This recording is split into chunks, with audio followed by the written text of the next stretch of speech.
So, hi everybody. How is everybody today? I think I messed up a little bit because I was supposed to show you a different screen and it just didn't happen. But we're good. We're going to get rolling here. Okay, so hello. Yes, hi Sheila. Hi Lynn. Hi Janet. Hi Debbie. So this is what we're going to make this morning. I better get some lights on here so we can see what we're doing. Sorry about this. I think I know what I'm doing. And then I go, oh, but I forgot to do this. But this is good. We got lights now. All right. Oh, maybe that's too bright. Let's turn these guys just a little bit and see if that helps. There, that's probably good. All right. So this is what we're going to build today. So I'm building this box out of the Echo Park Salutations #1 collection. And it's a collection that's full of 6x6 cut aparts, 4x4 cut aparts, 3x3 cut aparts. And then on the reverse side of them is some just pattern papers. So this is a start of kind of like a series I'm going to do because we're going to make some cards also. And then I'm assuming because it says #1, there are going to be other series in this line. So it's basically a chipboard box with a cardstock lid with a reinforced top. And then inside the box, give me a second, sorry if it's getting up in your way, I created dividers. So we're going to have a place to put our cards once we make our cards. But today, all we're going to do is we're just going to work on the box. And I'm kind of hoping we'll get at least the construction finished. And if you don't have the paper yet and you want to use that paper, I know Tammy has it in the store. And I guess I'll go with whether you want me to decorate with you, but I think you guys can all decorate on your own. You guys are great at it. I know you are. So I'm not going to worry about that too much. And I can remove that banner. I'm going to put this one up. Okay. So let's get started. And oh, I should tell you a couple of things. This is from the chipboard or from the sticker sheet. This is from the ephemera pack. This is just a doily I had in my stash. The charm's in my stash. The ribbon is Tammy's, I believe it's the navy blue. And then I made the flowers using the punch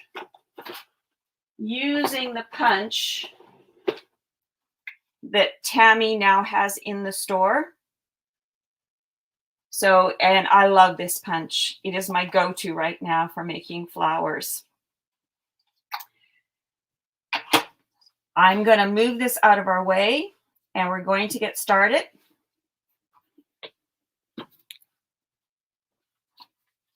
So we're going to walk through a few measurements first, just so you have them. So we need some pieces of chipboard. So this is the medium weight chipboard. Sure, I'm sure you could use it with a lightweight chipboard. I just like the firmness of the medium weight. Or if you're not a chipboard fan, you could make it without chipboard, but that's not what I'm showing you today. Hi, Mary. Hi from Ireland. So nice you could join us. So the first piece of chipboard you're going to want is a piece of chipboard that measures 4 3/4 by 7. I cut these all on my big dolly, but you can cut them on a smaller paper cutter if you've got one. I have cut chipboard on my Fiskars. I just have a blade that I designate for chipboard and only use that blade when I'm cutting chipboard because it will ruin a blade in no time cutting through chipboard. And you just have to cut it on one side, then you need to flip it over and cut it again. So basically, if I was going to cut this, I'd lay it in here, I'd cut, then I would turn it over to the same measurement, and I would cut again. Oh, Joyce, you're going to love the punch. I absolutely love this punch. It is my go-to. So then you are going to need 2 pieces of chipboard that measure, let's get the right ones, 6 by 7, and you need 2 of those. These are for the sides. So this is the base. These are the sides. So it's going to go like this. And then the last 2 pieces we need are 2 pieces that measure 4 3/4 by 6.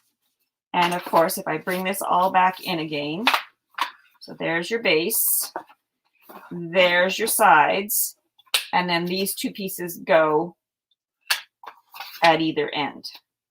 All right, so those are the 5 pieces, if I can count, of chipboard that you are going to need.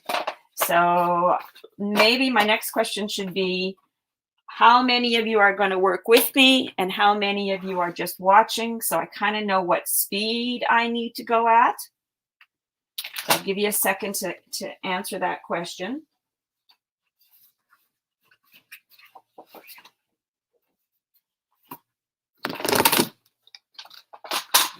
So those were the measurements for the sides.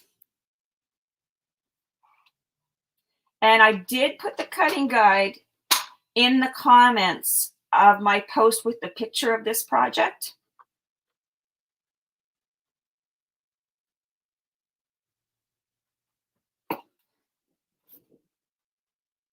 Okay, Bobby Lee. Hi, Bobby. I never think of Lee when I think of you, so I was a little surprised there.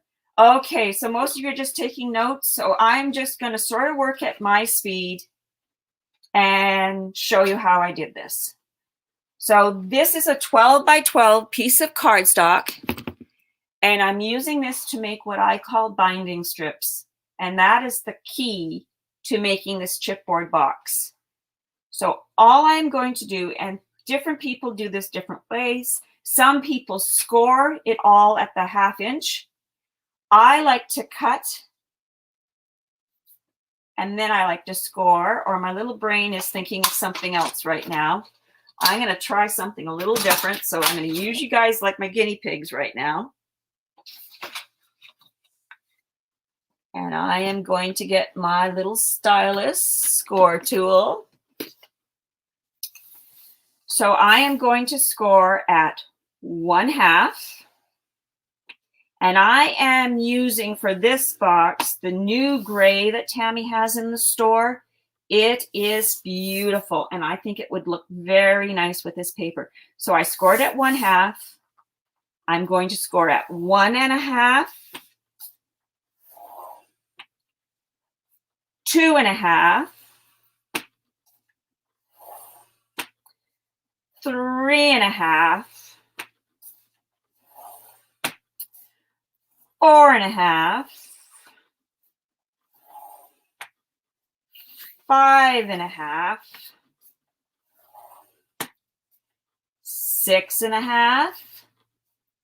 And you might not use all 12 of these binding strips, but we're going to use the most of them. So 7.5, 8.5, 9.5, 10.5, and the last one is going to be at 11.5. So I'm just going to, so basically you're scoring at every 1/2. Let's get my top on my little scoreboard here. Then I'm going to bring the trimmer back in, and we're going to do our cutting. So because I scored on the halves, now I'm going to go in and I am going to cut. So I'm going to cut them at 1-inch strips. So I am working with my cutter on this side because I have a nice 1-inch line that I can line it up to, the cardstock up to. So I'm just going to cut them, making sure they're somewhat straight, because that is the key. You don't want your binding strips to have a little bit on one side and way too much on the other side. And I'll show you what I mean by that in a second. Hi, Estelle. How are you? So glad you could join us. Hi, Mary. Just going to keep going. And oh, Janet, you're making with me? Okay, so if I start going too fast, which I probably won't, because I'm not a fast crafter. I have too much OCD to get going too quick. And because I didn't over prep this project beforehand, because I thought a process would be nice with the building of the box. Because I know I had a conversation with Tammy about this project, and she says, oh, I don't like making boxes like that. I can never get them square. So I'm hoping what's going to come out of this is I will show you some techniques that you can take away with you for another project. And believe it or not, when one of the first classes I ever went to was an album in a box. And we used binding strips and chipboard. And I loved it so much that that's where it all came from. So now you're going to fold on those 1/2-inch score lines that you had created. And you're going to burnish them because we want these nice and crisp. Let's get the scissors. I'm going to try and keep my work surface tidy today. Hello, Miss Tammy. I wasn't sure if you were going to be able to come and join us today. Thanks, Tammy. I was just telling them about our conversation when I told you I was going to use binding strips and how you said you can't keep them straight or square. That's why you make your boxes with the cardstock. So I'm kind of doing a hybrid here because the lid is basically a cardstock lid with a chipboard reinforcement just to give the actual lid a little strength. And I actually learned that technique from a class Tammy taught at one of her retreats. You wouldn't miss it. Well, thank you. Hi, Stacy. How are you today? Oh, I'm sorry, Donette. I hope I'm saying Donetta. I hope I'm saying your name correctly. I'm terrible with names. But just remember, it's going to stay recorded. And if you can find, just search my name in Country Craft Creations, and you can find the picture of the actual project. And I did put the cutting guide in there. And when I'm done this today, I am going to create a unit in guides where I'm going to put this project, and moving forward when I do my projects for Country Craft Creations, I am going to then add them to that unit to make it easier for you guys to find them. And because I've decided I'm going to do mostly live tutorials, because I like the interaction I get to have with you guys, it'll just make it easier to find, hopefully. Okay, we're almost done with this. So the other thing I'm going to say about this is art glitter glue is your friend when you are making boxes like this. And so is your scoreboard. All right, so I'm just going to lay those at one side. So the first piece I want you to take is I want you to take your base that measures 4 3/4 by 7. And then we're going to take the two larger pieces. So the two pieces that measure 6 by 7. Okay. And we're going to do this.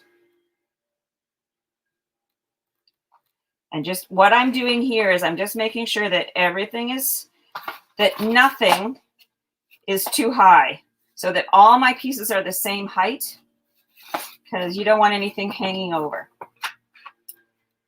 All right, I'm hoping you don't hear my husband outside, who has taken it upon himself that right now is the time that he is going to blow the leaves outside of my room. So if you can hear that noise, I apologize. Have I said how much I love my husband? So you're going to take one of the binding strips and you're going to cut it at 7. You're going to take another binding strip and you're going to cut it at 7. Don't throw the other pieces away. So don't throw these other pieces away, because we can use them along our journey. But you know what? I shouldn't say anything because he's cleaning off the patio, which is covered in leaves and winter debris. So I should be just thankful. Oh, I'm sorry, Tina. I know, because sometimes when you watch on one device, you can't see the comments that everybody is saying. I totally get it. For some reason, I'm not liking that side. So I'll just show this to you. So when I laid this here, I notice it's kind of got a wobble in it. I'm actually going to take it, and I don't know if you guys are going to see that. It's right here. I'm actually going to take it back over to my cutter and shave it a little bit, because I'm not sure why there's a wobble. So give me 1 second. You can't hear anything, Mary? Oh, it's all good. Okay, good. So I just want to give this a little shave on my big cutter. And I'm sorry because my big cutter is out of my view. And now because it's shiny, I just want to double check. Yeah, that's the side.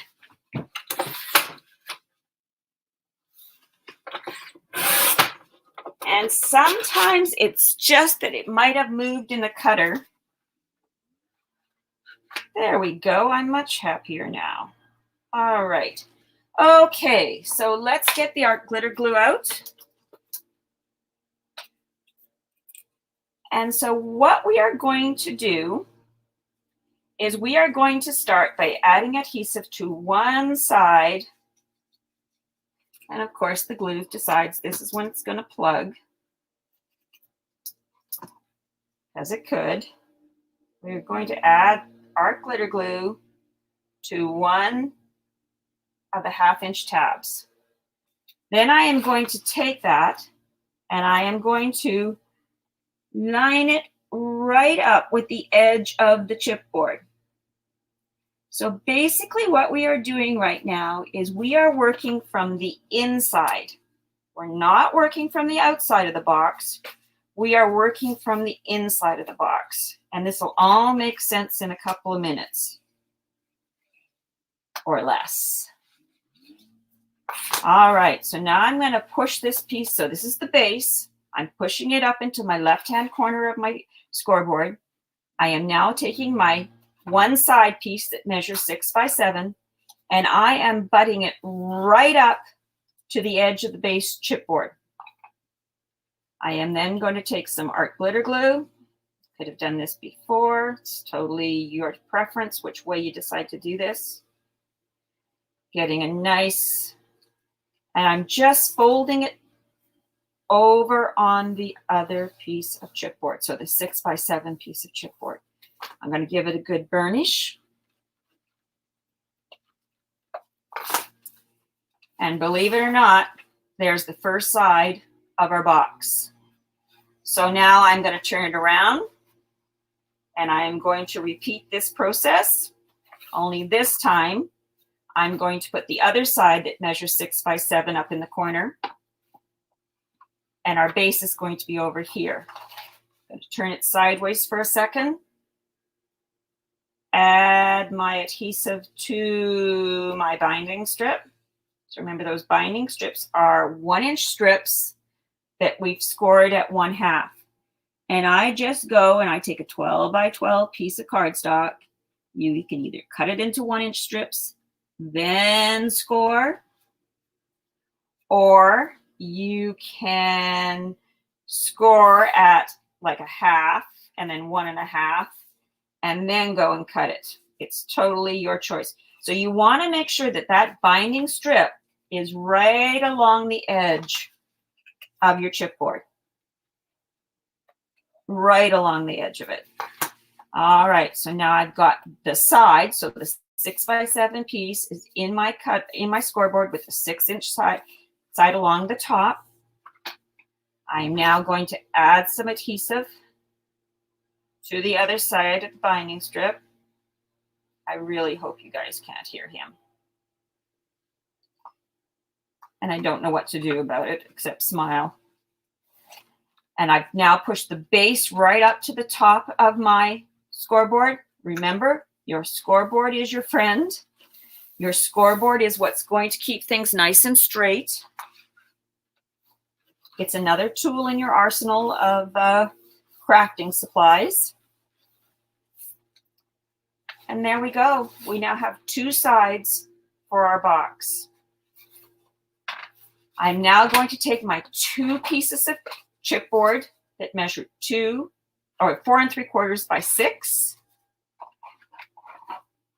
One will go at this end of the base and the other one will go at the other end of the base. So it's going to be like this. And again, I am going to be using my scoreboard to help me with this installation. But the first thing I have to do is I need to cut a couple of more binding strips. Hello, Miss Sally. So nice of you to join us. Now, the only thing to remember here is because we already have the sides of our box, I will be cutting my binding strip slightly smaller than 4 3/4. I might start by cutting it at 4 5/8. So I'm going to say about 1/8 of an inch, or maybe even just a 1/16 of an inch. I'm probably going to do 1/16 of an inch to start with, because I just want to see what it looks like. It's probably going to get the other bit cut off of it. So what I don't want to have happen is when I lift up the sides of my box, that I have anything catching. I don't want this binding strip to bind up against this side wall. Hope that's making sense how I'm explaining it. And it appears on this one, all I needed to take off was about a 1/16 of an inch. So let's try the other one. So if it was 4 3/4, I'm backing it up just a hair from the 4 3/4. Or you can say it's the measurement between the 1/8 and the 3/4. So let me try this one, because again, I don't want any binding. And remember, it's a handmade item, so sometimes things aren't quite square, but we're doing our best to keep it square. All righty. So let's add our adhesive to one side of our binding strips. And we are just repeating what we did on the 2 sides. So I'm taking my binding strip, lining it up like so. So I'm making sure not to be over the fold line of the binding strip that's on my left and right. And then I also like to do this. So before I have it firmly tacked down, I also like to hold it up and make sure that I am just on the edge of my binding strip. And that's why I find that when you use the art glitter glue, it gives you that couple of minutes before everything sets up to play if you need to move something. I actually have never done this part of my constructing of a box that I'm making like this without a liquid adhesive. So now what I want to do is, before I close anything up, oh, no, I moved something. I'm trying to line my chipboard, so the piece that's 4 3/4 by 6, trying to line it up, making sure I'm not over on this side or on this side. I'm feeling pretty good about that right now. And remember, as long as you are quick, and this is the new gray that Tammy has in the store. It's just it's a beautiful shade of gray. I want to call it winter gray. Maybe Tammy, you could correct me if I'm wrong. And if I'm right, you could say, yes, Bonnie, that's the name of it. So what I was doing when I lifted it up like this, I'm just making sure that I'm still going to be happy. And I am. Yes. So I'm going to turn it around, add my second binding strip to the base.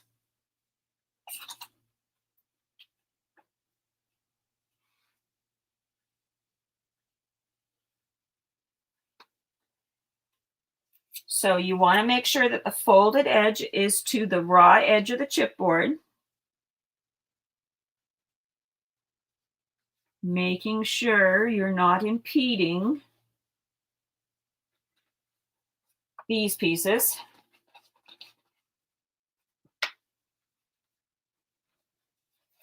And burnish.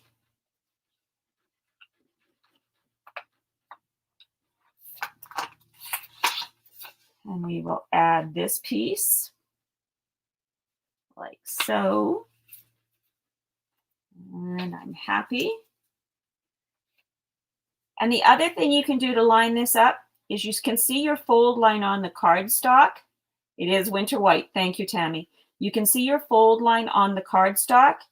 Make sure you're on the inside so that it's just going to be in line with the base.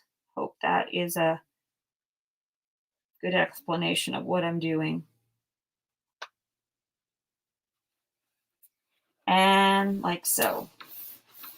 And then give it a good burnish. And look at our box is starting to come together. All right, so now we need to actually turn it into the box. So I know that my pieces here are 6 inches tall. So all of my sides are 6 inches tall. But I also know that, hopefully you can see this. I want to make sure, yes, that's how I want to say that when I am covering my corners, that I'm also bringing my binding strip down to cover. I want to bring my binding strip down right to the base, this here. So hopefully you can see, because these two pieces just butt up to each other. They're not overlapping. They're just butting up to each other. So I usually take my ruler and kind of do myself a little measurement just to see. So it's just slightly over 6. But I also do this. I will take my binding strip, kind of line the first one up a little bit. And then I will take my pencil, sorry for the reach, and just kind of put just a line. It's just a guide for me, so I know where I want to cut. And then I'm going to just take it and put it in my trimmer. I know there's 6. So it's like 6 1/16 probably. Maybe a little bit more. We'll know if I have to cut a second time. That does happen. but they're only binding strips. It's okay.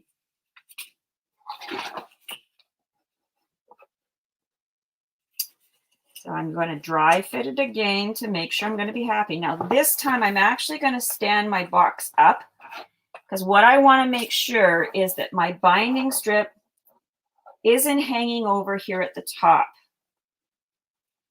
And actually my binding strip is hanging over just a little bit, but I think I'm going to cut that away once I have it attached. So again, only this time we're not putting the adhesive on the outside of the binding strip. We're going to be putting our adhesive on the inside of the binding strip. And if you do put it on the wrong side and then you go, oh, wrong side, you can always just fold it over, especially if you're using the artisan, because it's probably not going to crack. I've never had artisan crack in this application. Actually, I don't remember when I've ever had artisan paper crack in any application. All righty, so we're going to do this and do this, and then I'm just lining them up, tucking it up in the corner, because I'm using my scoreboard to help me keep things square. And that's the nice thing about the art glitter glue. It gives you a second. Then I'm going to lay it down. And I know for some of this, it's going to be hard for you to see because we're building a 3D item. I'm just burnishing on the inside.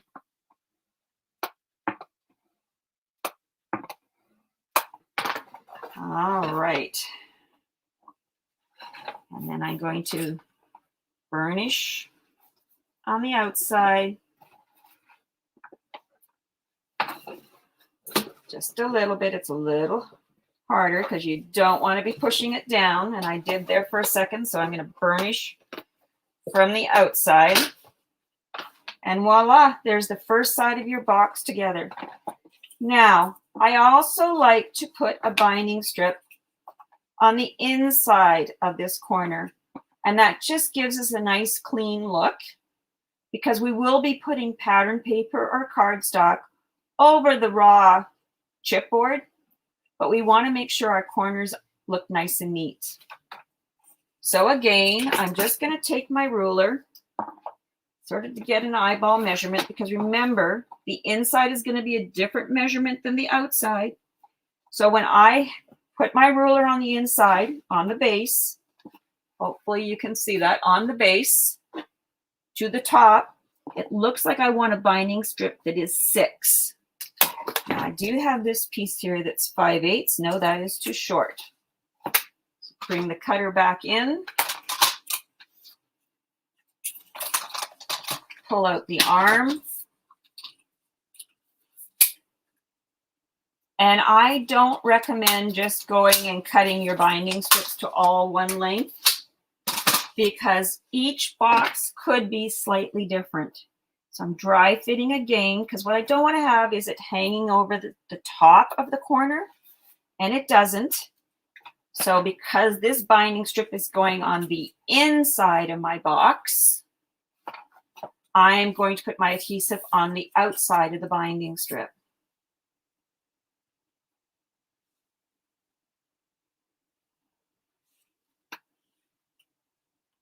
Oop, lost you guys. There you are. Silly me. Never touch the technology.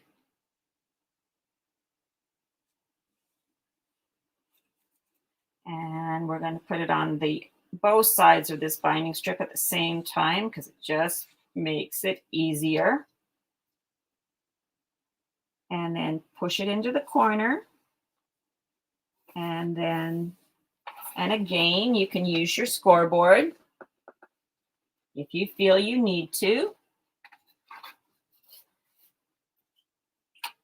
And we want to burnish that. So hopefully you can see how I am burnishing it. Trying to stay in the shot. I'm still getting used I am still getting used to StreamYard. Okay, I just hid that measurement because we don't need that measurement anymore. There we go. Unfortunately, I can't get rid of card box using Echo Park salutation number 1. That's okay. All right, so there's our first side attached. So we are just going to repeat that on the other 3 corners. So I like to work from the outside. Do a quick measurement just because that's what I have to do. And it seems like it's about 6 1/16, which is the little line just past the 6. So it's the little line that's right there.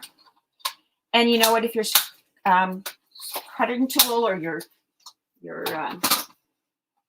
oh my goodness, I forgot the name of it all of a sudden. If your cutter doesn't have the 16ths marked, just back it up because you're still going to dry fit it. And if it doesn't look like it's the right height, like it's too tall, you can just shave off a little piece. All right. So because this binding strip is going to be going on the outside of the box, I'm going to put my adhesive on the inside of the binding strip. This one's a little short on one side. Who knows? It's what it is. But there's enough binding strip there to do the job. That's why if you cut your binding strips first and then score them, you probably wouldn't come up with that. But I was trying to be quicker today. Okay, so we want to get it shoved up into that corner. Because again, I'll say it, that's what's keeping things straight. And you just want them touching. You don't want them overlapping. You only want them to meet the 2 pieces of chipboard. And that is another thing that helps to keep things straight. So give it a good burnish. I'm using my hand in the inside of the box to kind of hold it. Turn it over and do it from this side. Like I say, it's going to start to get trickier for you guys to actually see what I'm doing. But all I'm doing is I'm taking my burnishing tool and just burnishing along the edge of that binding strip, or where I glued it. So I know that the inside of the box is probably 6 still. I doubt it grew. Actually, it actually shrank a little bit. This one seems to be just a little less than 6. But I'm going to start with 1. I wonder if this one would work. No, too short. I'm going to start with one that's at 6, just to see. Probably a little tall, but we'll see.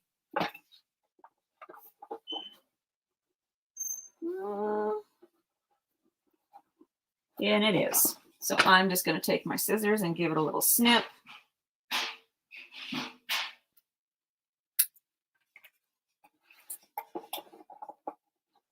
And there we go.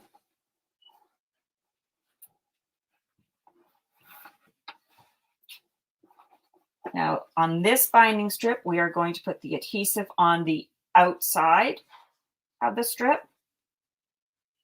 because it's going on the inside of the box.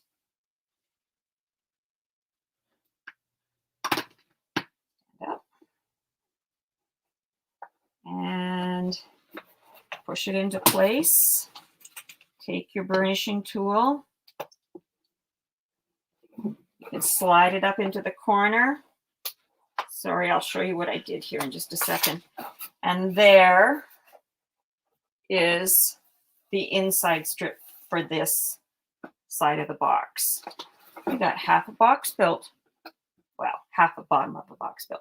So now I'm just going to repeat that on these 2 sides. We are going to work on the outside first. And I know my outside has been measuring about a 6 1/16, but we're just going to double check just in case I'm going to cut these both at the same time. Yeah. So I'm going to cut 2 this time that are 6 and a 16th. So it's just that little line, that little small line.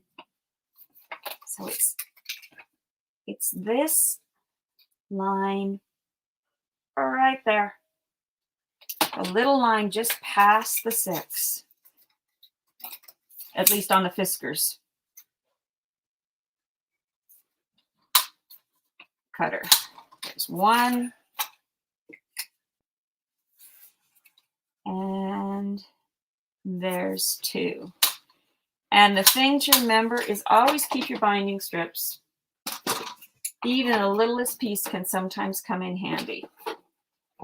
All right, so we're just going to repeat the process. So I'm going to start on one end first.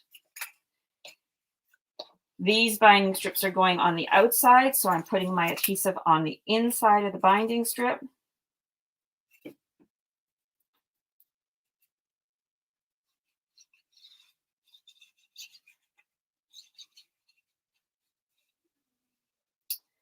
And probably what I'll do is I will talk to Tammy and we'll start the cards next week.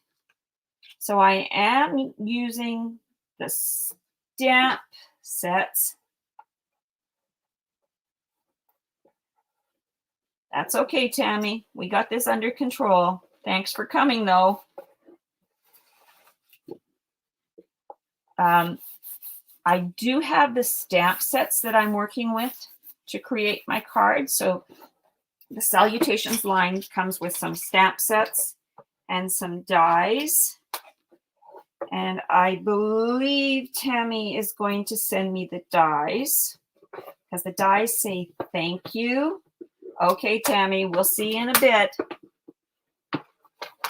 And I want to do a series of cards that kind of show you how to incorporate those stamps and dies that come with the Echo Park collections and how you can incorporate them into your card making.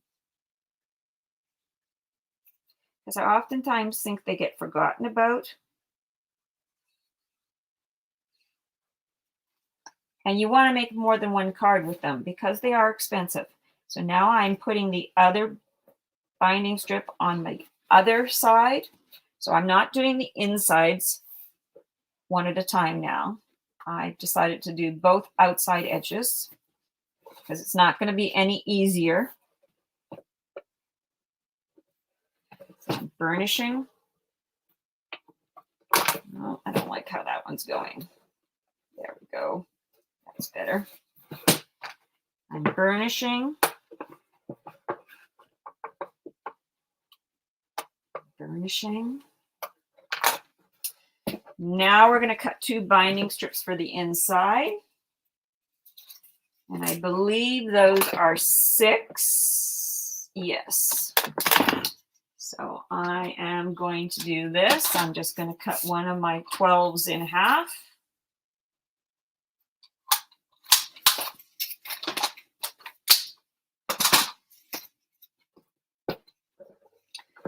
Dry fit. Yeah, dry fit. It's a little tall, so I'm going to cut a little bit off of this one. That's why I always say dry fit. I can't stress it enough. Always dry fit because you just never know. You know, we might think we measured, but we might not have. I'm just going to lay that one up there so I don't lose it. So because this binding strip is going on the inside, I am putting my glue on the outside of the binding strip. Both sides.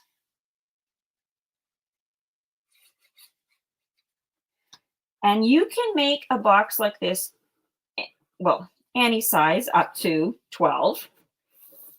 I would probably suggest you go no bigger than 10 if you want a 2-inch lip on your lid because of the fact, no, actually, I probably would say don't go any bigger than, I have to do some calculations here now that I'm saying this out loud. You just want to make sure that you always have enough. Your box isn't bigger than a 12 by 12 with the lid that's going to have 2 inches. And I know this is making no sense how I'm saying it to you. Hopefully when we create the lid, I can come back to this point and share what I'm trying to say to you guys. So just burnish. And we got one more to do. And then we're going to have the base of our box done. And we're going to have that done in like less than an hour. You've got the base of your box completed. Boxes don't take a long time to make. They really don't. So again, the adhesive is going on the outside of the binding strip.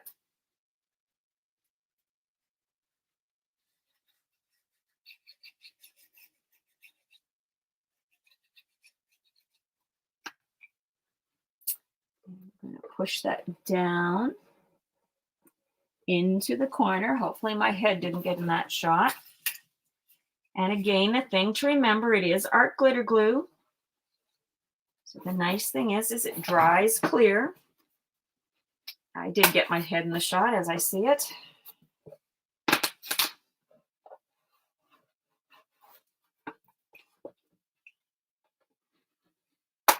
And burnish. There we go. So that is, the base of the box is done. Now, because I don't like raw edges, I wrapped some binding strips over the top of my raw edges of chipboard. The only thing with that is you have a teeny tiny little space because you can't just take, you can't take a piece of a binding strip. At least I don't think you can. You can't take a piece of binding strip and work it all the way around. It probably isn't going to happen and it won't look neat. But as I'm saying that, I'm thinking I might try something a little different with this one. So I'm going to, instead of my binding strip being, no, it's not going to make any difference. I'm going to go with my original plan. See, that's called thinking as you're building, and I'm notorious for that. I changed my plan. I am going to cut 4 binding strips to 2-inch length. So I want 4 that are 2 inches in length. And remember I said keep all your pieces? This is exactly what I was saying, keep your pieces. All right, and there's number 4. Now you can either do this in the scoreboard, which I think that's what I'm going to do. Yes, you can, Tina, take a V shape out of it and wrap it around. That is one way to do it. But it still gives you the corner. And that's what I'm going to do with these little 2-inch strips.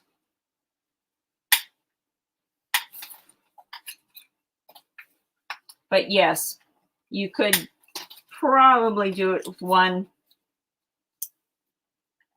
piece.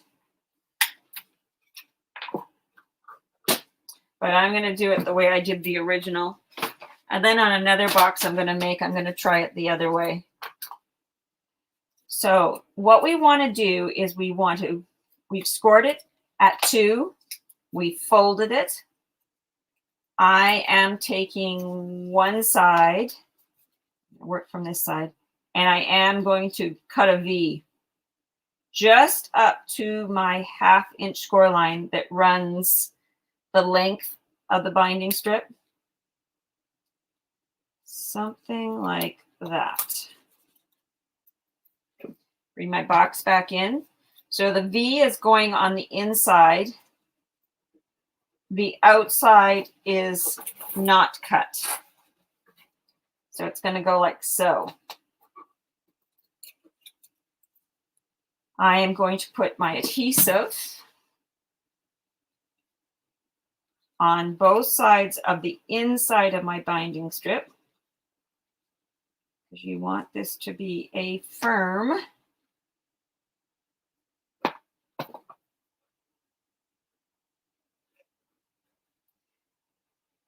You know what, Tina? I'm thinking about what you said, and I'm thinking maybe we should try that on this one.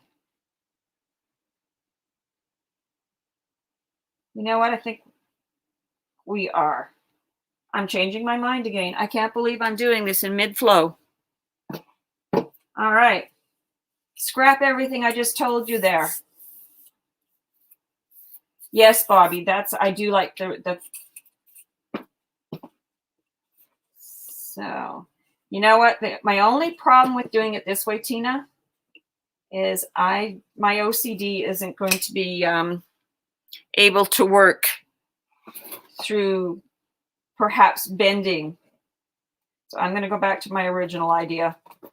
Just I feel safer doing it this way.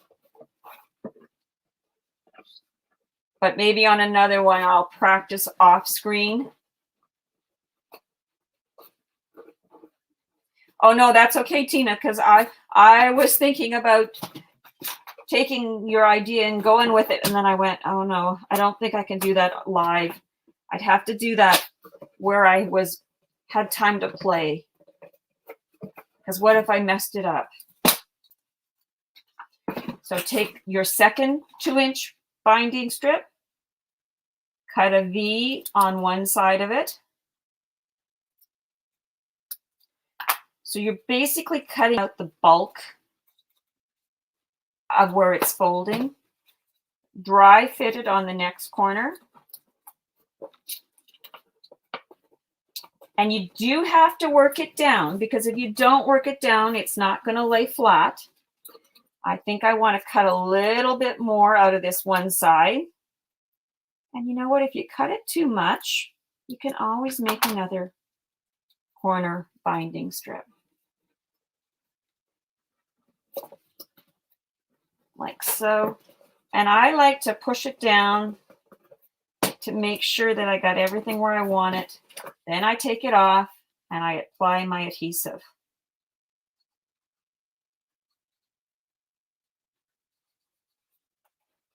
And then you drop it on your scoreboard. But luckily, glue side stayed up, so I don't have now glue all over my scoreboard. And again, I hope I can show you this time.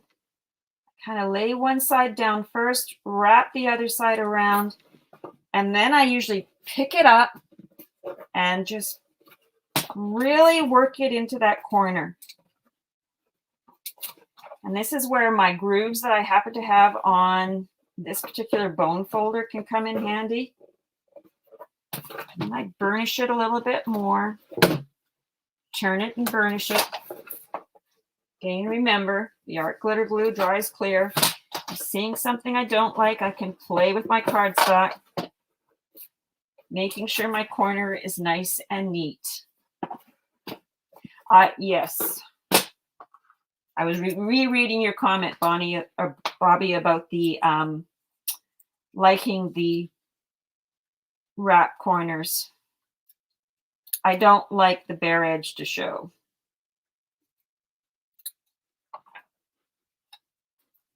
Okay, so we're going to dry fit again.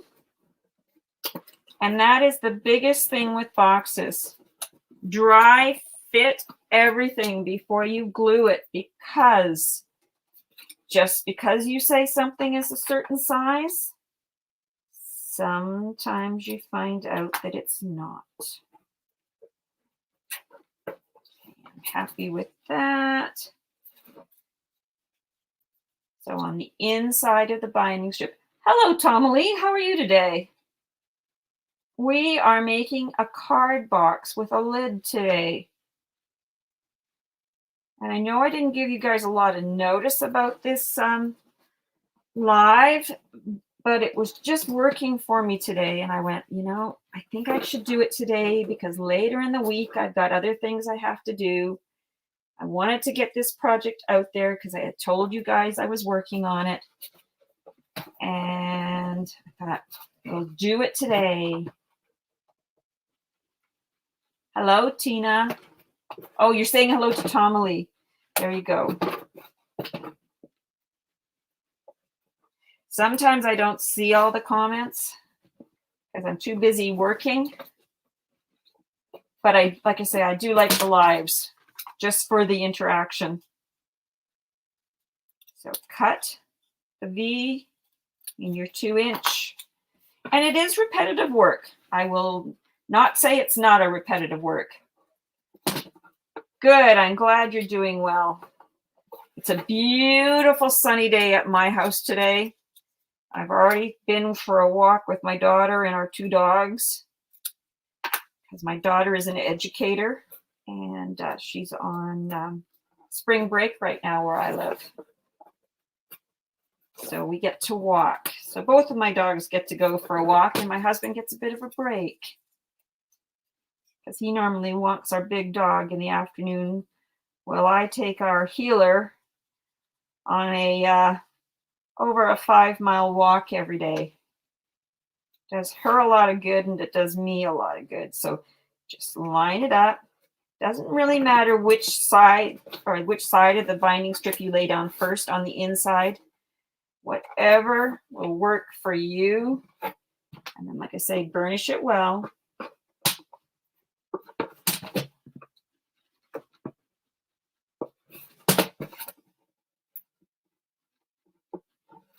There we go.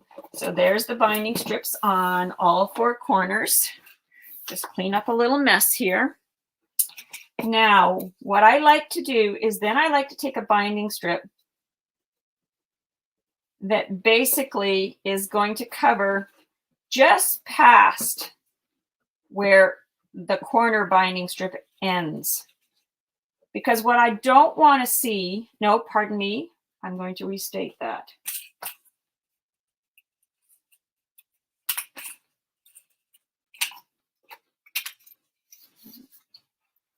Give me 1 second here. I just want to go back to my original and just check something out. Yes, that is what I did.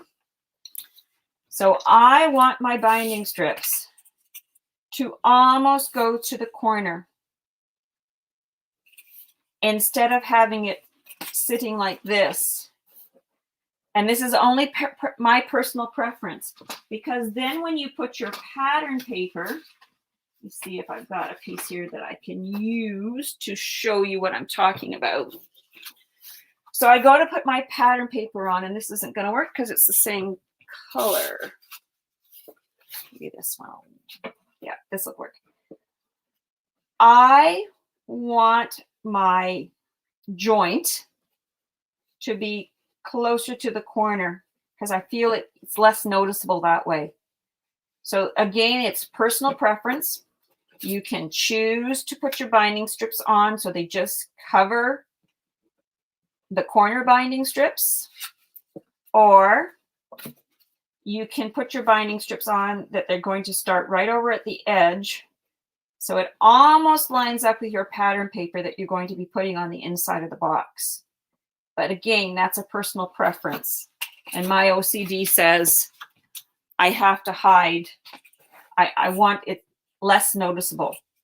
So I know that my box is 7 inches. So if I just want to come back a little bit, I am going to cut my first binding strip, and I am going to have to make more binding strips. Should have known that. So my box is 7 inches wide by 4 3/4 inches this direction. So I'm going to just take my binding strip and cut it at 1/8 of an inch smaller, so 6 7/8. I'm going to dry fit it to make sure I'm going to be happy, and that will make me happy. And then I am going to add my adhesive. Hopefully I'll have enough binding strips that we can get this part done. Should, but I'm going to have to cut a few more for the bottom of the box. I thought I thought that one 12 by 12 would be enough binding strips. So again, you're pushing it down. And you're going to take your burnishing tool and burnish, burnish, burnish. Burnish it on the outside. Now you've got to support it on the outside. There's glue on my finger. Don't worry about any of this. This is all going to get hidden with pattern paper. Now I'm going to go to the other side and I'm going to make it 6 7/8 again. Bring my cutter in here. 6 7/8. Dry fit just in case, but I'm good. You're adding the adhesive to the inside of the binding strip.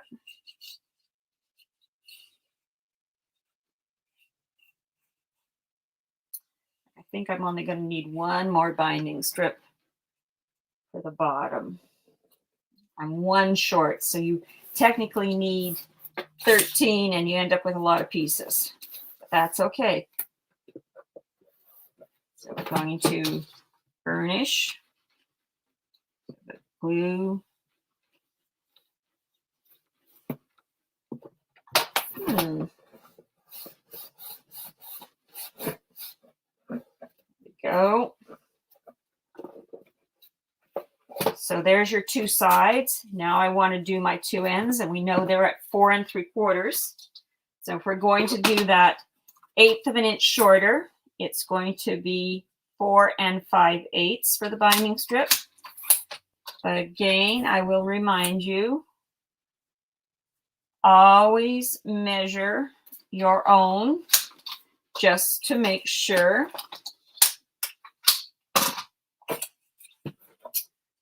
And dry fit, I'm happy. So again, the adhesive is going to go on the inside of the binding strip.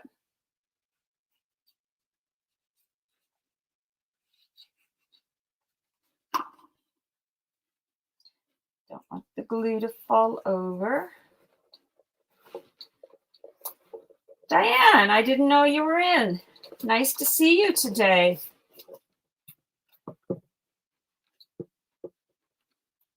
So did any of you get to do, I think a couple of you were in the Scrappy Bee virtual retreat.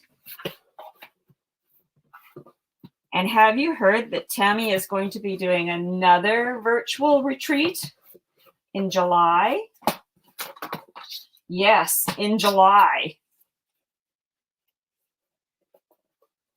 I think it goes live tomorrow, so you'll have to check the Facebook group tomorrow, Scrapbookers tomorrow, just to see when it's going live.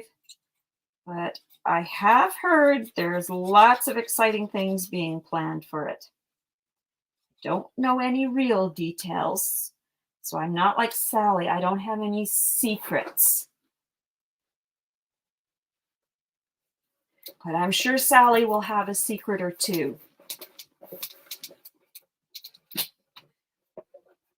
So fold it down, and what I like to do is I like to push it down as I am adhering it. And then I like to give it a nice burnish. And there we go. And so there are the finished edges. And I know you're probably looking at the corners and go, oh, it's not even. But by the time we put our pattern paper over it, you're not going to really see it. All you're going to see is just that much. So if I bring the finished box back in so you can take a look.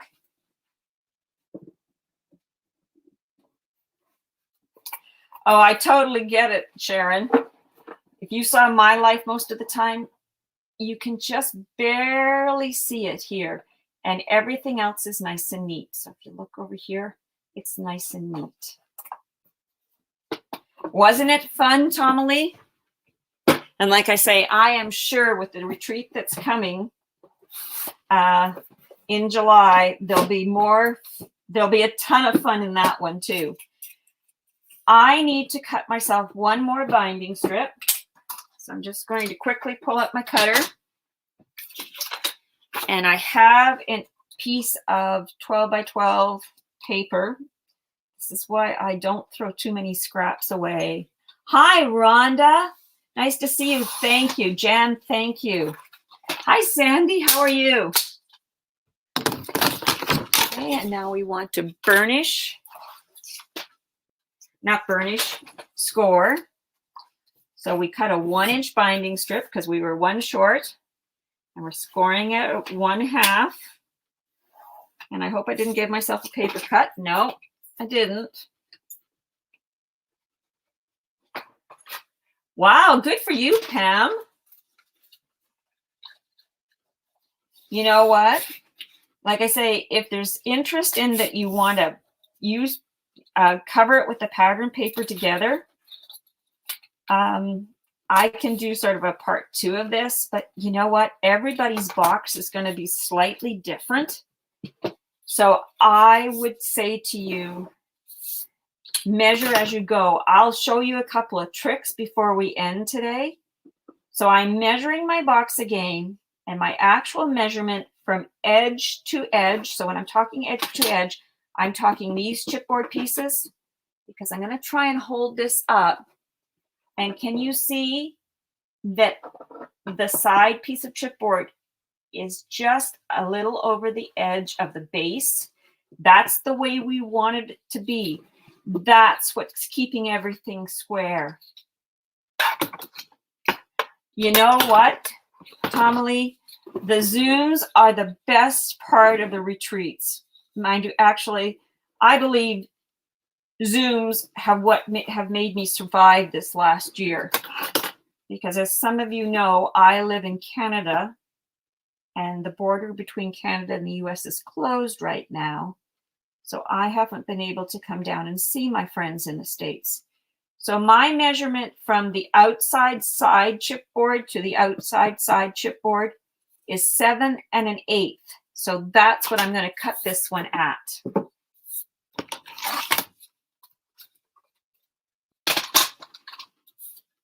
Oh, there you go. Lucky you. But you know what? That's the nice thing. Tammy does have the online shopping, so that you can get it delivered to you. So dry fit again, because what you want this to do is you want it to be covering. So you're going to want this binding strip to cover the edge of this binding strip. I hope that's going to make sense. And maybe if I hold it. See how my two binding strips are butting up to each other? I don't want to be able to see the bottom of the binding strip, because this is what it's going to look like from this angle. Okay?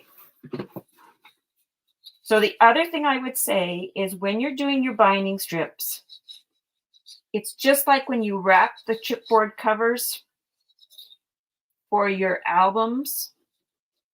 You want to do the long side first and then do the short side, or do the short side first, then do the long side. Because it just gives you a nicer finish. So again, we're using the art glitter glue, so we have a couple of seconds, and I can move it. Yeah, I'm pretty happy with that. The big thing is to make sure that the fold or the score line is right on the edge of the chipboard. Well, I'm glad that I'm showing you guys something new today. Yeah, I hope it said Annie, or is it Anne? I have an I, so my middle name is Anne with an I, but it said Anne. I'm named after my two grandmas, and her name was Anna, and they didn't know her name was Anna when I was born. So they named me Anne because she was always referred to as Annie. But my mom and dad didn't want me to be referred to as Annie. They just wanted me to have Anne as a middle name. So every time I see someone else with that middle name, I always have to ask. Yes, you know what? There's probably many different ways to build boxes. I know that Tammy builds boxes just using cardstock, and they're as strong as this box is going to be. It's Annie. There you go. And I said to Tammy, I said, I want to show them how to make a box using chipboard, because that's something that hasn't been done. So this is where this idea came from, because it's all about kind of teaching you guys some new ideas, but keeping them simple. So there is the coverage. It's 7 1/8 again. I'm going to add my adhesive to the inside.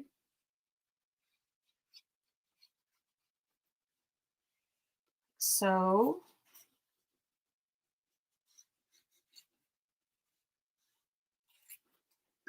and just a little bit more. Make sure I've got side-to-side coverage. I'm going to push it on to the side, and now I'm tapping it down, making sure that my binding strips that are running this way on the box, that we're meeting up, pushing it in. See, the things we find out about each other doing a live.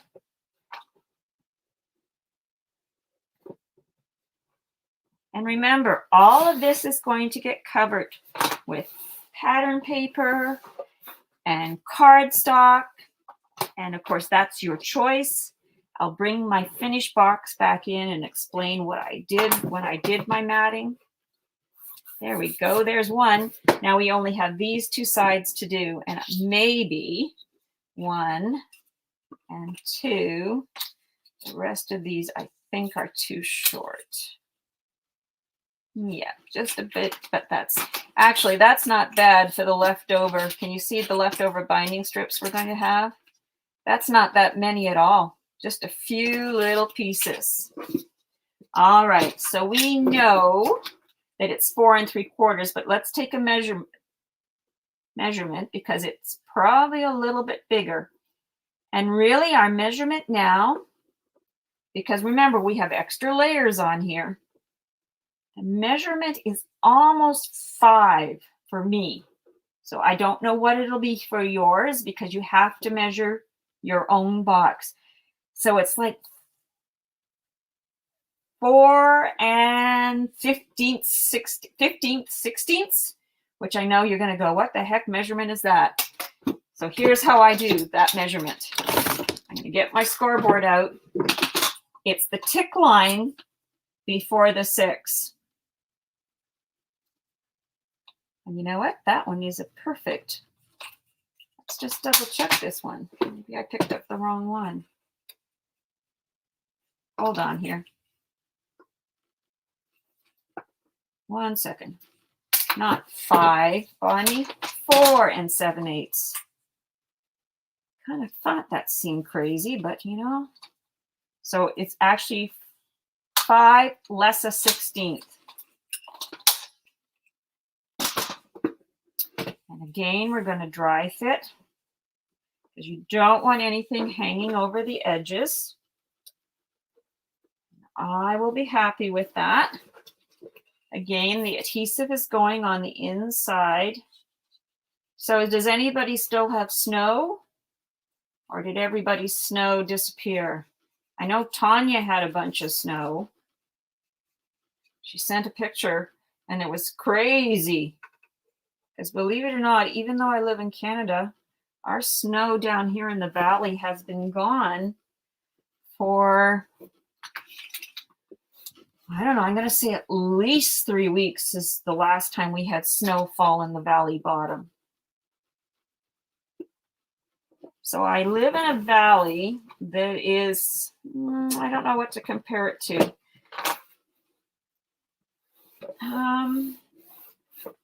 A little like where Tammy lives in Utah, but my valley is smaller. It's not as wide as the valley that Tammy lives in. And maybe they don't even call that a valley. Maybe it's a plain. You know, too bad. I don't know if Tammy's back on now. She could probably answer that question for me. You know, inquiring minds need to know. Okay, that's the one side. And now we're going to do the other. We're going to measure it too. And I'm going to say it's very close to that same measurement. So I'm going to get my scoreboard, or not scoreboard, cutter. And I'm going to cut this one at 5 less a 16th.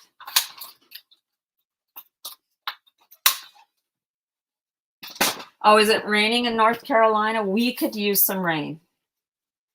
Because I live, like I say, in Canada, in British Columbia, and in the summertime, we end up with forest fires and all that other fun stuff that goes along with it. So I had a slight overhang. I'm going to try maybe cutting it with my cutter. See if this is going to work. If not, I'll use my scissors. Hopefully I didn't cut it too short now. No, this looks good. I'm just going to flip it around. So I'm happy with that. So there's nothing overhanging on either edge. That's the most important thing because you don't want anything getting caught.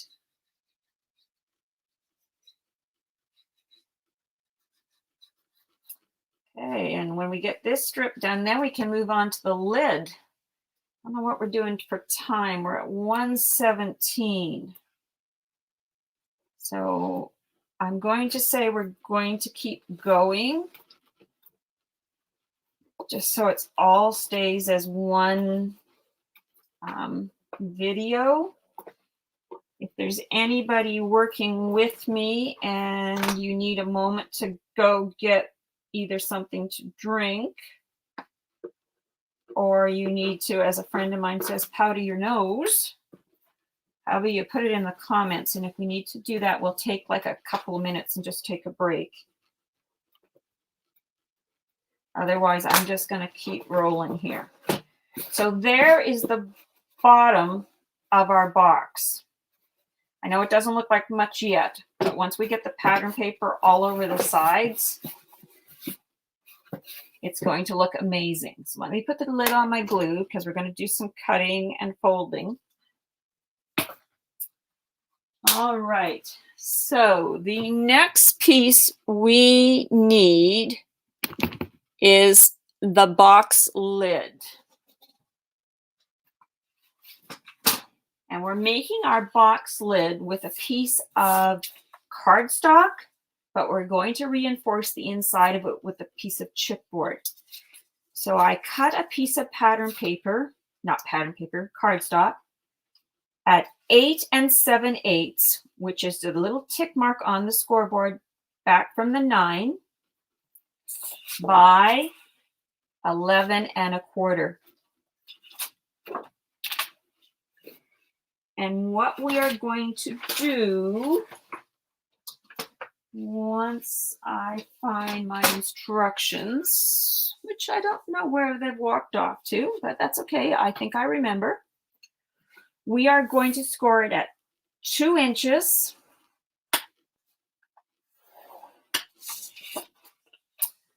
on all 4 sides. So it doesn't matter which side you started with first. You are scoring it at 2 inches.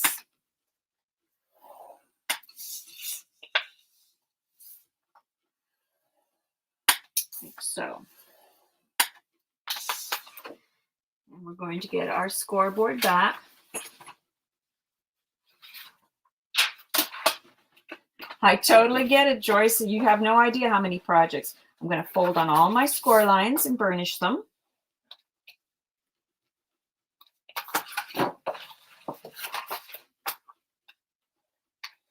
Fold on the score lines. Get that out of my way. I'm not going to need any more of my burnishing strips, so I'm going to move those out of my way too. And then I got to fold in. Okay, Estelle. Well, it was nice seeing you again. Take care. This will stay recorded for you. And like so. So what we are going to do here is exactly how Tammy makes her lids or her boxes. We are going to turn it this way. And what I want to do is I want to cut the bulk out of this corner. So I am cutting on the, so my score line was here and I cut on that side of it. We're going to repeat on this side.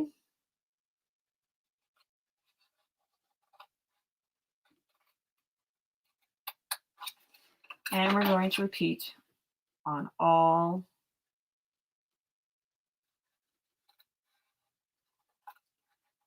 four corners.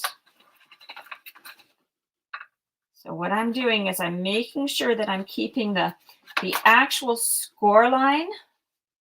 I'm keeping it, like in this case, I'm keeping it to the right of my scissors.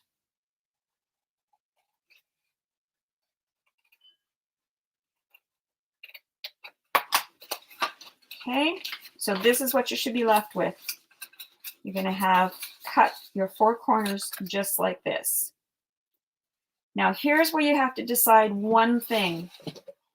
One of these is going to become a hinge that we're going to adhere to the back side of the box eventually. Okay. And that side, we are also going to cut out the square in this direction, but only on one end of this paper, not on two ends, only on one end. There's one.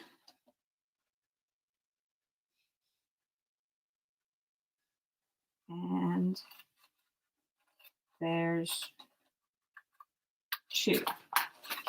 So we're going to get rid of those.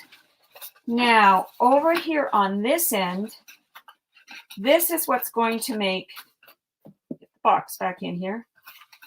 Oh, nice. So once we have this attached, then your box is going to go on like so and like so.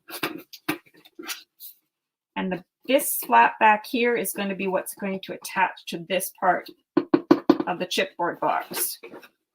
So it's like a hinge. It is a hinge. So I'm just going to taper my 2-inch tabs because that's what they are. It's a 2-inch tab. Don't taper this long piece. Don't taper this. Only taper the 2-inch tab that you created. I'm just going to clean this up a little bit more because I was a little wonky.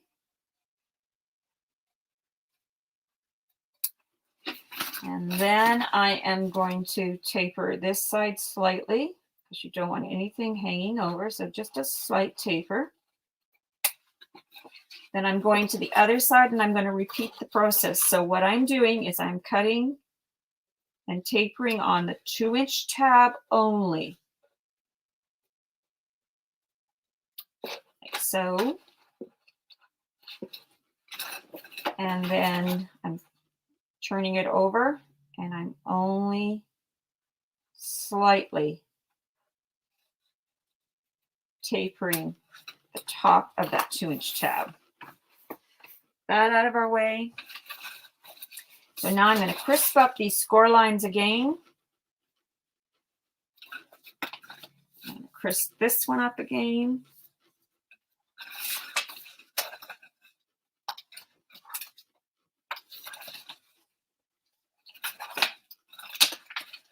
And this one.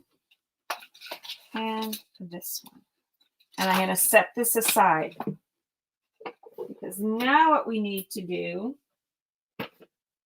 is we need to get our piece of chipboard that measures 4 3/4 by 7 1/8. It's buried here because I keep piling stuff on top of it.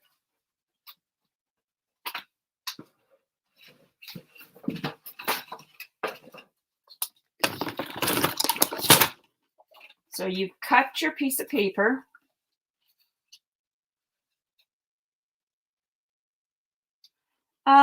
You know what, Linda? I think you would have to measure the box. I can give you a measurement of the inside of my box once we've kind of got it to that point. But I would really make the box and measure your own, because it just depends on how you've attached those two sides of the chipboard together and your binding strips. There's a lot of factors involved. So the piece of chipboard we're using to reinforce the lid is 4 3/4 by 7 1/8. I hope that helps, Linda, how I explain that to you. And then you need a piece of cardstock to wrap it, which measures 6 3/4 by 9 1/8. And we are going to wrap this just like we wrap the covers of our albums. So I'm getting out my spacers that Tammy sells in the store. I am going to put some adhesive on the back of my chipboard, and I like to use dry adhesive for this application. You could use wet adhesive if you wanted to. It's down to a preference. And I think I said at the beginning of this video or this live that I didn't use any dry adhesive. I forgot about this step. That's okay. It's what I like to do. And I think today I'm only going to put the dry adhesive around the edges and maybe 1 or 2 down the middle. Thanks very much, Tomalee. I'm getting more comfortable with these lives.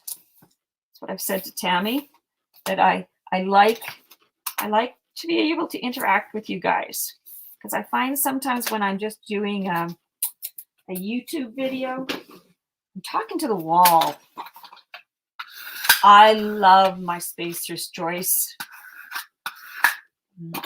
They're such they're a nice tool to have, and they're bright, so I don't lose them. I don't throw them in the garbage by accident. Oh, my little ruler, Tina. There's a story to my little ruler. So this is a Tim Holtz ruler that I dropped and broke. So my husband cut it off at 3 3/4. And I have another one piece that's like 6 and something. So I have 2 small rulers, but I love this for ripping my score tape. I don't suggest you break your Tim Holtz ruler just to get one. Yes, Joyce, it is a broken Tim Holtz ruler that my husband then cut the broken sharp edge away from.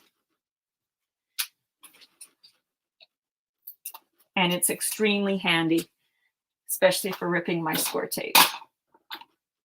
You know, those tools that we end up with are because of something else.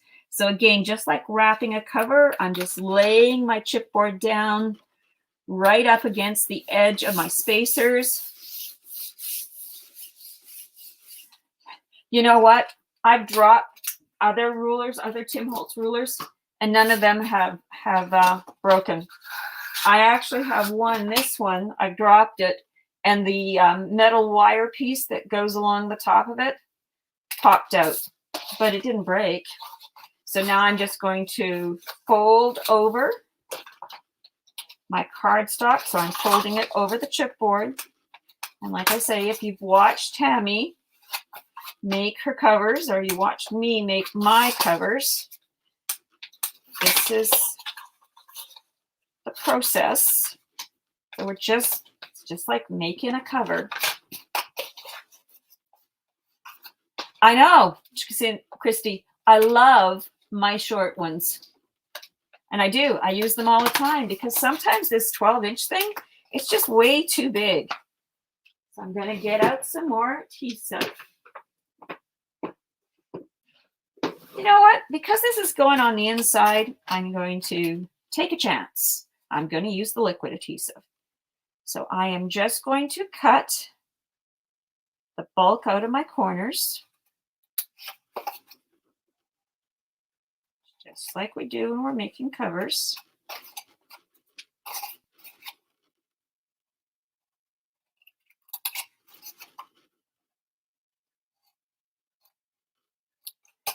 Again. And we're only making this to be a reinforcement. You might decide that you don't want this in yours, and that's perfectly okay too.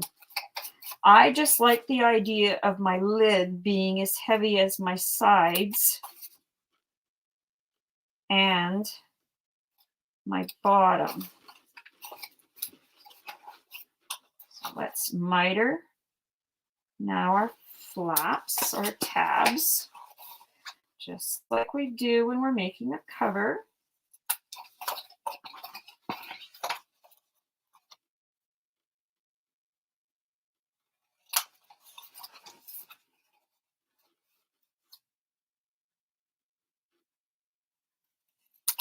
There we go. And now we're going to do the other end.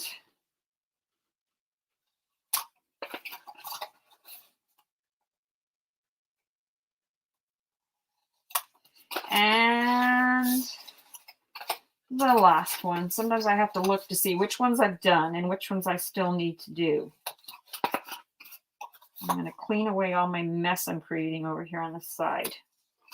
Okay, so this is what you should be left with after all those wonderful corners have been mitered. So it's going to look like that. So this is a test. Any of you that watch me know that I tend to use dry adhesive for this application. But I'm taking a chance. Maybe I'll learn something new today and be totally okay with this. Or maybe I'll go, I'm never doing this again. So give it a good push over the chipboard. I'm using my burnishing tool to spread that glue around. Get my wipe because I also, hopefully I don't make you sick there. I think I bumped my camera.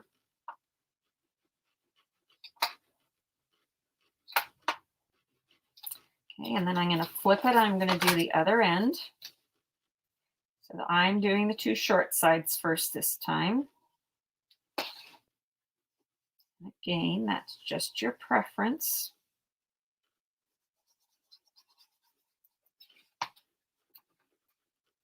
Okay, and we're going to fold it and pull, wipe and burnish.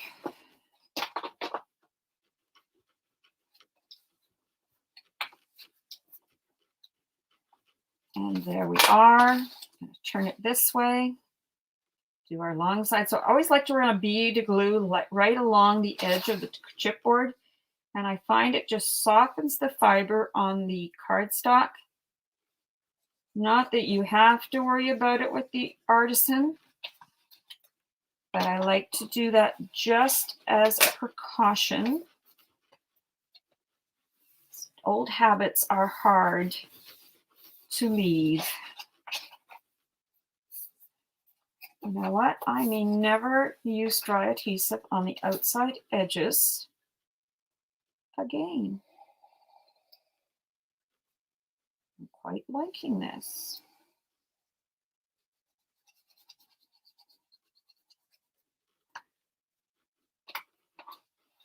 Sew and pull.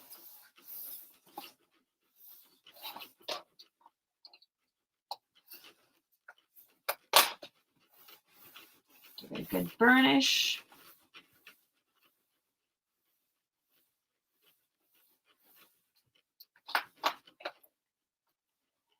You know what, Joyce? I think that's probably where it'll end up happening. It'll be what feels like what I want to do that day. And part of the reason I decided to go this direction is I'm going, okay, I've already kept you an hour and a half.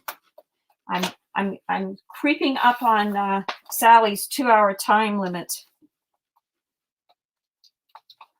So now I'm bringing my lid, so our cardstock lid that we created. I want to dry fit this because I want to make sure that both edges are going to fit the way I want them to, and they are, so I'm happy with that. So now I'm going to create one side of my lid. So the 2-inch tabs that we had, I am going to take my liquid adhesive and I am going to put liquid adhesive on one. I like to work with one at a time. Get good coverage. And again, I am going to use my scoreboard and I'm going to turn it around so that I can see what I'm doing, and hopefully you can see too. And I'm just lining up those edges. Yes. Making sure nothing is hanging over, and then I'm going to give it a good burnish.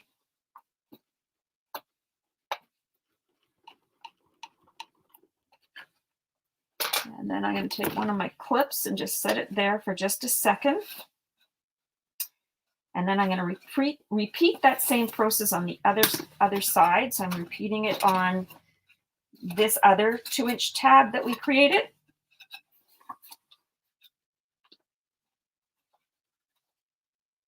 Oh, well, thank you very much, Tina. I try to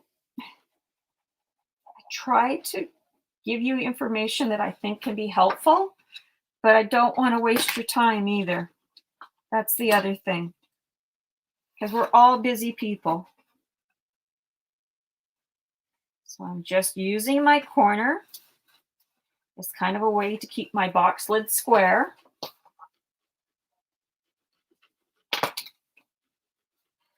Because I have a real problem when things aren't. So there is the box lid. Just going to bring this back in so I can again show you what we're doing. So the box lid goes on like this. Then this tab we created at the back is going to adhere to this back side of the box. But I'm going to round my corners on part of my lid. So I'm bringing back in the finished box. I decided I wanted to round, let's get that out of the way. I wanted to round these back corners just to kind of make it have a neater closure when it's, if you were looking at it from this side. Okay. Now the other thing is I'm not going to be adhering my lid with any permanent adhesive right now, because you're going to want to make sure you decorate the box before you actually put the lid on the box. But we can put our chipboard reinforcement piece into the inside of the lid. And it fits nicely because there's no, it's not impeding my hinge that I'm going to be attaching to the box. I do plan to use, liquid adhesive to do this. Just because it's a time saver. I still want to show you guys how I created the tabs that are going to go in. And I can't remember who was asking me the questions about the calendars. Maybe if I just go back. That's right, Bobby Lee. Yes, if I am a little longer, it will be saved and you can leave me and come back and finish watching it after. There was somebody, so Linda, you were asking about the finished dimensions. So once I get this done, and we do the tabs, the file dividing tabs I talk about in the cutting guide, maybe that will address that question. You know what? I like the rounded corners too. It's just a nice finish. on the back edge of the box. So I'm going to get my 3/8 of an inch. So that's what I'm going to round these guys with. So I'm just 3/8 of an inch here, except when it's got something stuck in it and it does something like that where it doesn't cut clean. Not sure why that happened, but we'll just cut it off with our scissors. These things happen in our world. Can't let that get us. And then we're going to do the other. There we go. That's better. I just want to take a glue back here. And I also did round the bottom corners on this hinge. So basically it goes on like so. This is going to be adhered to the back of the box. And I rounded these two corners because I like that finished look. And if anything is hanging over, you don't see it. Just let me turn this a little bit so that I can. 1 and 2. And then for the purposes of this video, I am going to take some repositionable tape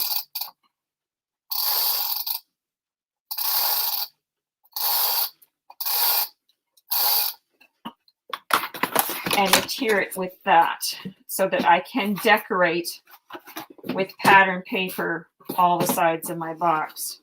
So then the lid, and all I did is when I put the lid on, I pushed it tight to the front of the box, and then literally I just folded it over. And I did use dry adhesive for this application. I don't see why the art glitter glue wouldn't work. And it just takes a little while because at first it's a little stiff. Voila, there's your box. Now we'll address what I did on the finished box. So that's the box completed, except for pattern paper. So I'm going to bring in my finished box because it's going to be easier for me to talk. So when I was matting my finished box, I double matted everything. I double matted it with some navy blue artisan cardstock and then the pattern paper on top. And I used 1/8. So I just made everything 1/8 of an inch smaller than the layer on top. And I did that to the inside. And these are quite sturdy. So you might decide that you don't want to put in the chipboard top, but that is a personal preference. So that's what I did for all my matting. Inside, the bottom, everything has a navy blue mat with a pattern paper mat on top of it. Even, whoops, let's get that one out of there too. Even the inside. Okay. And I'll show you how I did this blue because it looked like this. And I thought that was just a little too plain. I actually wish I would have done that inking on here too, but I didn't. It's okay. So what I did here is I took a stencil I had in my stash. This will work. Oh, I got one here. I took a stencil that I had in my stash. It's one I've had forever. I have no idea if they even make it anymore. And I just laid it on my pattern paper. I just took some blue dye ink that I happen to have and an ink tool. You could do this with the daubers, the ink daubers that Tim Holt sells. You could do it with these brushes. And I just started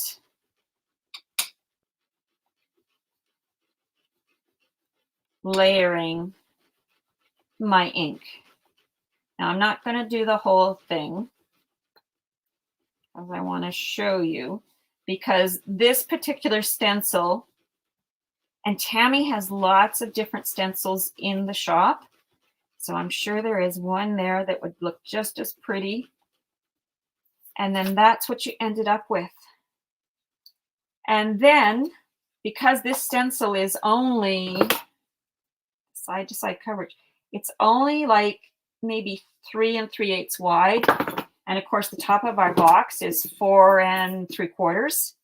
I ended up with a spot where I had to double up.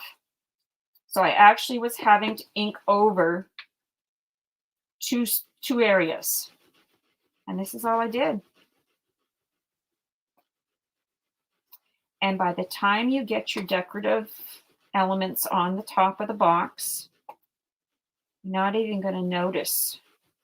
Whoops, I should do something crazy like that.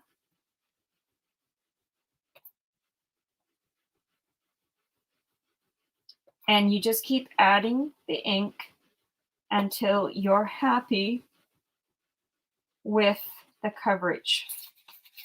And once this dries, you are never going to notice that you overlapped it. You're not, because I'll bring my finished box back in. I overlapped it right here, but you can hardly see it. And actually, when I inked, this was already attached because it was an afterthought. And I have a little bit of the ink along the edge here, and you hardly notice it. The brush is just a blending brush. You can find them almost any place. Just a blending brush, but you could use the sponge daubers. They would work too. I just like my blending brushes. So there's how I decorated the front. Little doily.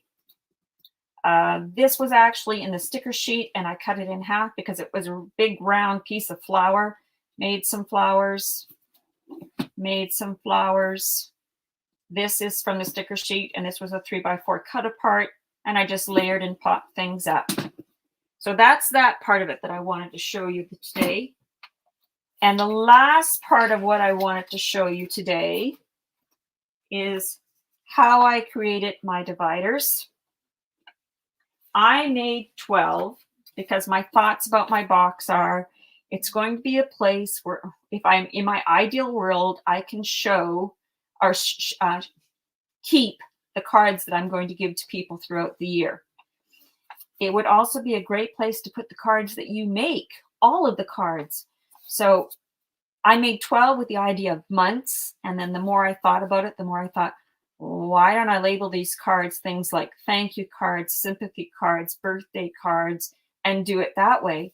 And if you're doing that kind of labeling or organizing, you wouldn't need 12 dividers. So we'll get out the stuff we need for our dividers.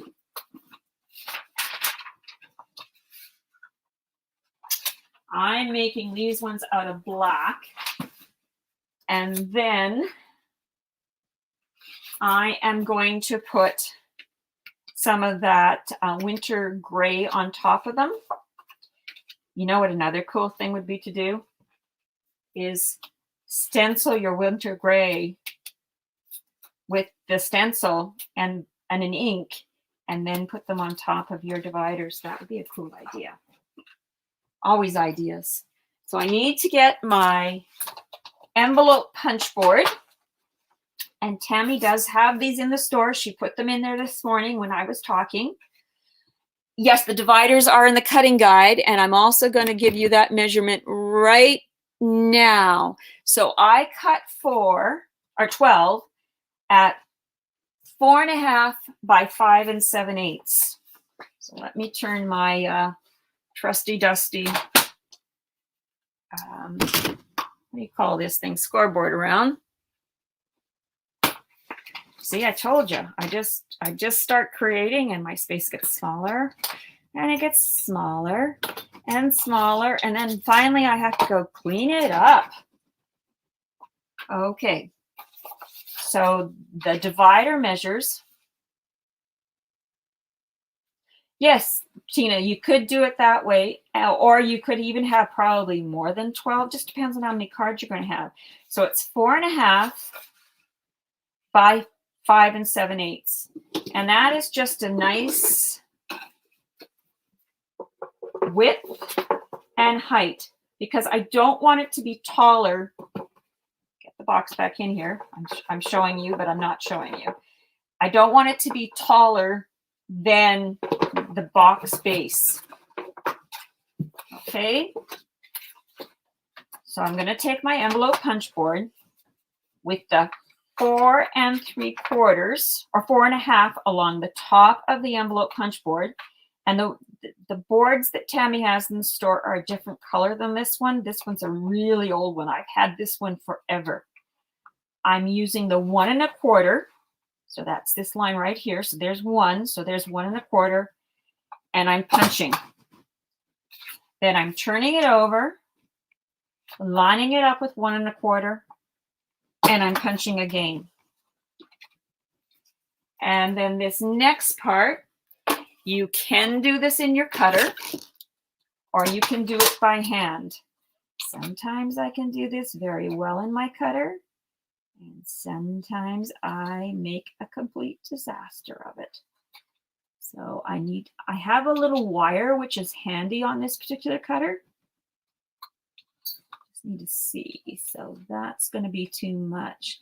So I am just back. Let me see here.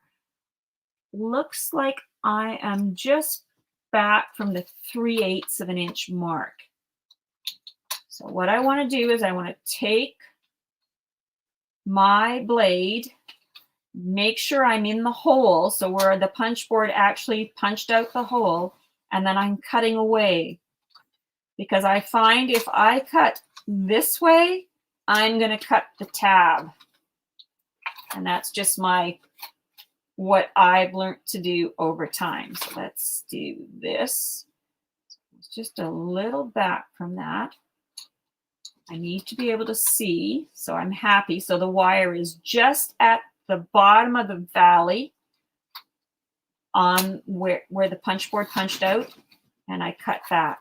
And if you have any rough edges, you can just take your scissors and clean them up. So, like so. So in my world, I'd have to do another one because I did cut into my tab. I'm not going to worry about it for this process because we're just not. And if you find you've got any, I know the Fiskars cutter kind of gives you that rough edge. Just take your score tool and burnish them out. It's like where it's cut into itself. If something is hanging over, take your scissors and snip it a little bit.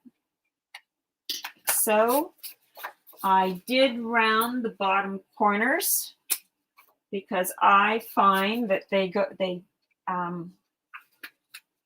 slide into the box easier, so I rounded them. And then, like I say, all you need to do is put your pattern paper down. I also rounded these top corners just to give it a nice clean finish. And basically, other than decorating, our box is finished. So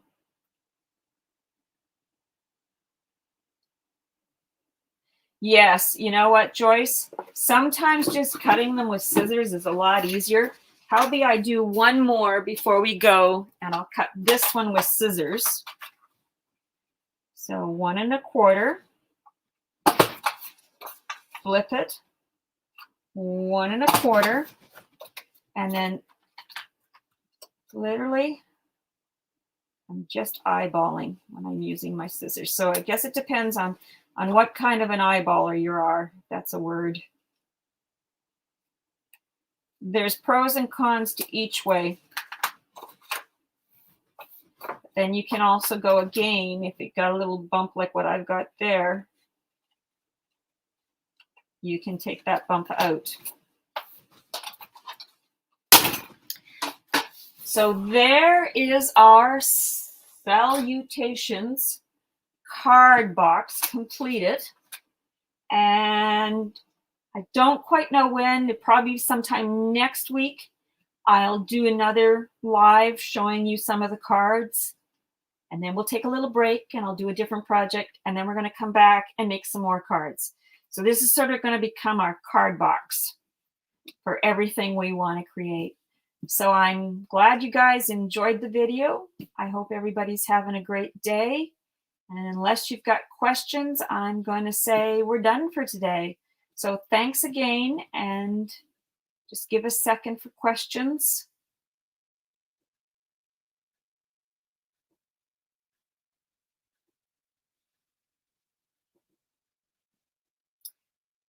Oh, Annie, I'm so glad because, you know, when I was making the box, I kind of went, I want this to attach.